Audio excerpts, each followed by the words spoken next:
The history of R2P demonstrates the limits of moral advocacy. What R2P is really is a means by which NGOs and think tanks and academics and good people essentially can discuss human rights violations or mass atrocities and try to put a moral pressure, apply a moral lever against states to get them to do the right thing, to use their terms. And what I think the last 10 years demonstrates is that just doesn't work.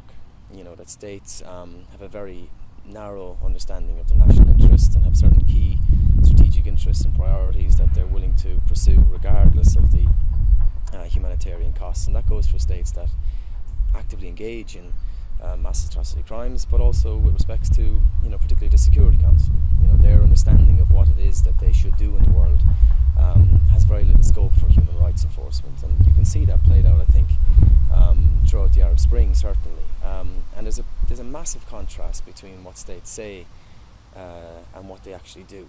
In 2009 there was a General Assembly debate where all the world states stood up and effectively said, yes, we agree with the basic ethos underpinning the responsibility to protect, but then many of those same states went on to commit mass atrocities during the course of the Arab Spring and afterwards, but also many of those states stood idly by whilst those atrocities were being committed.